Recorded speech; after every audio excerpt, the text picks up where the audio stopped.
This channel does not promote any violent, harmful, or illegal activities. All content provided by this channel is meant for an educational purpose only. আমি আরো একবার চাই আমার সহকর্মী সৌরভের কাছে। সৌরভ, তোমার প্রশ্ন, তার উত্তর এবং তার উত্তরের মাধ্যমে তিনি বারবার বলার চেষ্টা করছেন যে তিনি সেমিনার রুমের ভেতরে ছিলেন না, কিন্তু ছবি বলছে। যাই হোক, সেটা তো সময় বলবে তিনি কোথায় ছিলেন বা ছিলেন না, বা তিনি কেন গিয়েছিলেন। UEM Jaipur is a perfect target for prospective students aspiring for good jobs, good education with future-ready skills.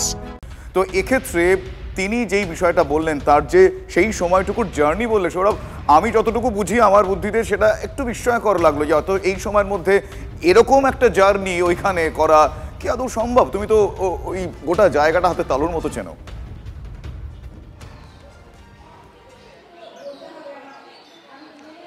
Subhajit, দেখো, নর্মাল ডেতে একটা সরকারি হাসপাতালে যা ভিড় থাকে, প্রতিদিন অন্তত 2,500 থেকে 3,000 মানুষ আরজিকর মেডিকেল কলেজে চিকিৎসার জন্য দেখাতে আসেন। আর অর্থোপেডিকের আউটডোর, সেই অর্থোপেডিকের আউটডোরেও কিন্তু ভিড় থাকে।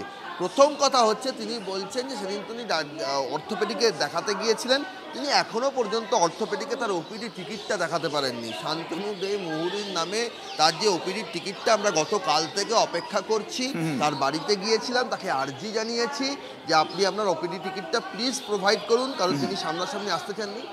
এখনো পর্যন্ত দেখা যাক আজকে প্রেস কনফারেন্সের পর তিনি সেই টিকিটটা প্রোভাইড করতে পারেন কিনা। তার কারণ ডিসি সেন্ট্রাল বলছেন যে হাসপাতালে বলতে পারবে কেন তাকে ডাকা হয়েছিল। আর যে প্রশ্নগুলো উঠলো এবং প্রেস কনফারেন্সের পরেও যে বিষয়গুলো এখন উত্তর পাওয়া যায়নি, কর্ডন অফ করা হয়েছিল, কখন কর্ডন অফ করা হয়েছিল বলছেন আগে বলে দেওয়া হয়েছে।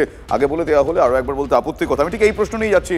আমার অবশ্য সহকর্মী নিউজ রুম থেকে রয়েছেন তন্ময় প্রামাণিক। তন্ময়, কিছু কিছু জায়গায় দ্বিধা সংশয় তো থাকছেই, কি বলবে?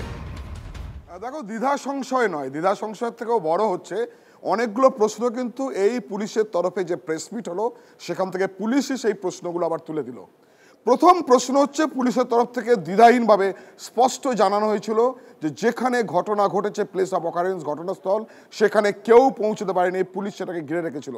22 আগস্ট আমরা দেখলাম যখন সুপ্রিম কোর্টে চিফ জাস্টিসের ঘরে যখন সেই শুনানি হচ্ছে, সেখানে তিনি প্রশ্ন করেছিলেন ঘটনা ঘটার 14 ঘন্টা পর কেন জায়গাটা ঘেরা হলো, অর্থাৎ এতক্ষণ ঘেরা ছিল না, যদিও পুলিশ অন্য দাবি করেছিল। আজকে TV9 বাংলা সকাল থেকে যখন সেই জায়গার সেমিনার রুমের ভিতরের এক্সক্লুসিভ স্টিল ছবি, ভিডিও ছবি দেখাতে শুরু করলো, তারপর কিন্তু তোলপাড় পড়ে গেছিল। এখন পুলিশ বলছে সেমিনার রুমের ভিতরের ছবি এটা, কিন্তু যেখানে দেহ পড়েছিল তার থেকে দূরে। আবারও বলছি, এই প্রশ্ন তাহলে কেন উঠছে, এই যুক্তি কেন পুলিশকে অবতারণা করতে হচ্ছে যে সেমিনার রুমের ভিতর, তার আগে তারা বলেছিলেন সেখানে কেউ পৌঁছায়নি, কেউ ঢুকতে পারেনি, কেউ যায়নি, কোনো বহিরাগত নয়। আমরা যখন নাম ধরে ধরে ছবি দেখিয়ে আমরা মার্ক করে দিচ্ছি কোন কোন বহিরাগত ঘটনাস্থলে সেদিন পৌঁছেছিল, যদিও বাবা মা পৌঁছতে পারেননি, যেটা বারবার বলার দরকার। যার কন্যা সন্তান মারা গেছে তাদেরকে অন্য ঘরে আটকে রেখে দেওয়া হলো, বলা হলো না এখন যাওয়া যাবে না। এবং ডেজিগনেশন ওয়াইজ কেন তারা বহিরাগত, তাদেরকে আমরা জোর করে বহিরাগত বলছি না, কেন তারা বহিরাগত, সেই হাসপাতালের সাথে তার আদৌ সম্পর্ক রয়েছে কিনা সেই বিষয়টা আমরা স্পষ্ট করে বলেছি। আরজিকর কলেজের সঙ্গে কোনোভাবেই তারা যুক্ত নয়, না প্রশাসন, না কোনো ডিপার্টমেন্ট, না কোনো কিছুর সঙ্গে। তার আগে ভিতরে ঘুরঘুর করছে এই সন্দীপ ঘোষ, তিনি ফোন করে রেখেছেন, সেই ফোন আমাদের কাছে রয়েছে, যে তারা বলছেন যে ডেকেছে, আমি এখানে ছিলাম, কেউ বলছেন আমি শিয়ালদায় ছিলাম, কেউ বলছে আমি বাইরে ছিলাম। তারা এখানে ঘুরঘুর করছেন। কোথায় ঘুরঘুর করছেন? সেমিনার রুমের ভিতরে। পুলিশ কি এখন যুক্তি দিচ্ছে লালবাজার থেকে যে সেমিনার রুমটি এত ফুট লম্বা, 51 ফুট লম্বা, 32 ফুট চওড়া, তা সেমিনার রুম তো এরকমই হবে। সেই সেমিনার রুমের ভিতরে একটি দেহ পড়ে রয়েছে, যেটা নিয়ে গোটা দেশ তোলপাড়, সেই দিন গোটা রাজ্য তোলপাড় হয়েছে। সেখানে নেতারা ঘুরছেন, শাসক দলের চিকিৎসক নেতারা ঘুরছেন, সন্দীপ ঘোষের যারা আজ্ঞাবাহক, তল্পিবাহক, তারা ঘুরছেন। অন্য মেডিকেল কলেজের ডেটা এন্ট্রি অপারেটর তিনি সেখানে ঘুরঘুর করছেন, বাবা মা পৌঁছতে পারেনি, সেখানে ঘুরঘুর করবে না, এই আশা তারা কি করে রাখেন এই আমাদের জানা নেই। অনেক ধন্যবাদ সৌরভ তোমাকে, অনেক ধন্যবাদ তন্ময় তোমাকে।